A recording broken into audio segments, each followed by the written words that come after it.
అబ్బా నాకు బోరు కొడుతుంది. తాతయ్య నాకు బోరు కొడుతుంది, ఒక కథ చెప్పవా? మనం కూడా తాతయ్య దగ్గరికి వెళ్ళి కథ విందాం.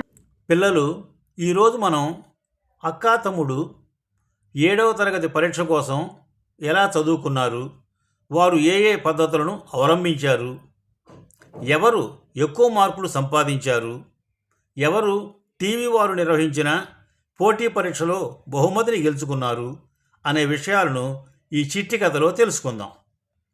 ఈ చిట్టి కథ పేరు ఇదే సరైన విద్యా మార్గం. సులోచన శర్మ, సులోచన ఇద్దరు భార్యాభర్తలు. వారికి ఒక అబ్బాయి, అమ్మాయి, కమల పిల్లలు. ఇద్దరు 7వ తరగతి చదువుకుంటున్నారు.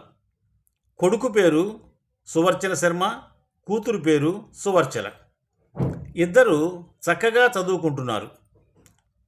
ఒక నెల రోజుల్లో 7వ తరగతి పరీక్షలు జరుగుతాయన్న సమయంలో ఇద్దరు బాగా చదువుకుంటున్నారు.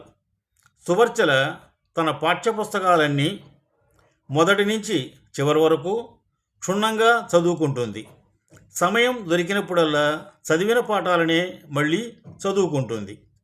సువర్చన శర్మ పాత 3 సంవత్సరాల ప్రశ్నాపత్రాలు తెచ్చుకొని ఆ ప్రశ్నలకి వచ్చే సమాధానాలు మాత్రమే తెలుసుకున్నాడు. పాఠంలో ఉన్న ఇతర అంశాలు అతనికి తెలియవు. తండ్రి సులోచన శర్మ వారి ఇరువురిలో ఎవరు ఆ స్కూలుకి ఫస్ట్ ర్యాంక్ సంపాదిస్తారో వారికి సైకిల్ బహుమతిగా కొనిస్తాను అని మాట ఇచ్చాడు. పరీక్షలు మొదలైనాయి. ఇద్దరు పిల్లలు చక్కగా పరీక్షలు రాశారు. ఇద్దరు పిల్లలు పరీక్షల్లో విజయం సాధించారు. సువర్చన శర్మకి పాఠశాలలో మొదటి ర్యాంక్, సువర్చలకు 2వ ర్యాంకు వచ్చింది. తండ్రి చెప్పిన ప్రకారం తన కొడుక్కి సైకిల్ కొనిచ్చాడు. 7వ తరగతి పాస్ అయిన విద్యార్థులకు టీవీ వారు ఒక ప్రశ్నాపత్రంతో పోటీ పరీక్ష నిర్వహిస్తున్నారు అని ప్రకటన చేశారు. తల్లిదండ్రుల సహాయంతో వారు ఇరువురు పోటీ పరీక్షలో పాల్గొన్నారు. పోటీ పరీక్షలో ప్రథమ బహుమతిని సువర్చన సంపాదించింది. వారు చాలా ఖరీదైన సైకిల్ని బహూకరించారు.